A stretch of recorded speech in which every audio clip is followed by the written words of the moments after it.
안녕하세요. 부동산 금융케어 플랫폼 세이프홈즈입니다.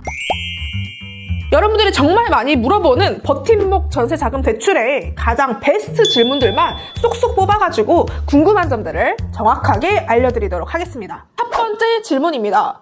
버팀목 전세자금 대출의 소득 산정 기준은 어떻게 되나요? 자, 먼저 소득은 세전 기준으로 산정되게 됩니다. 근로소득자의 경우에는 건강보험 자격특실 확인서로 재직을 확인하게 되고요. 단 여기서 직장 건강보험에 가입하지 않은 경우에는 재직증명서 및 사업자 등록증 또는 사업자 등록 증명원 사본으로 확인을 할 수가 있습니다. 두 번째 질문입니다. 근로소득을 증빙하기 위한 서류로는 어떤 게 필요할까요? 근로소득의 경우에는 최근 발생 원천 징수 영수증, 소득 금액 증명원, 최근 발생 급여 내역서상 금액으로 확인 가능합니다. 근로사업소득의 경우에는 과세 신고를 하였으나 아직 전년도 소득 입증 자료가 발급되지 않은 경우에는 이전 연도 소득 입증 자료로 연소득을 산정하게 됩니다. 단 근로소득의 경우에는 전년도 원천 징수증 영수증이 발급되는 경우에는 전전년도 소득 입증 자료를 사용할 수는 없습니다. 원천 징수 영수증상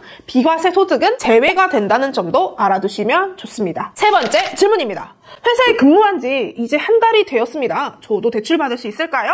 라고 물어보시는 분이 있는데요. 재직 기간이 1년 미만인 근로소득의 경우에는 급여 내역서상 총 금액을 연소득으로 환산하여 적용하게 됩니다. 단 1개월 이상 재직해서 온전하게 한 달치 이상의 소득이 존재해야 하고요. 자, 예를 들어서 3월 4일에 입사한 경우에는 4월 30일까지 만근을 한 다음에 대출 신청을 할 수가 있습니다. 네 번째 질문입니다.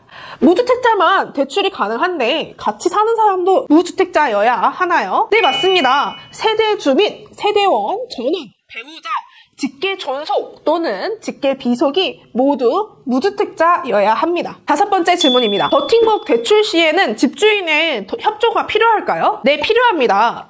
버팀목 대출이 진행되는 과정에서 은행이 집주인에게 채권양도 통지서를 배달 증명으로 발송하게 되는데요. 이때 이 집주인이 채권양도 통지서를 정상적으로 수령을 해야만 버팀목 대출 진행이 가능하게 됩니다. 그렇기 때문에 버팀목 대출을 진행한다면 집주인에게 미리 얘기하는 것이 좋답니다. 여섯 번째 질문입니다. 전세자금 대출이 지원되지 않는 주택은 어떤 건가요? 주택도시기금 대출의 경우 국민주택 규모 이하의 주택 및 준주택 임차만 지원 가능합니다. 여기에는 생활 숙박시설 같은 경우에는 대출이 불가능하게 됩니다. 지금부터 말하는 경우에 해당되면 대출이 불가능하니 집중해주세요. 건물 등기부등본 또는 건축물 관리 대장상 임차 대상 부분이 주거용이어야 되고 임차 목적물의 권리 침해 내역, 압류, 가압류, 가등기, 가처분, 경매가 있는 경우에는 대출을 취급할 수 없습니다. 임차 대상 주택이 직계 존 비속, 형제 자매 등의 가족 관계 소유인 경우에는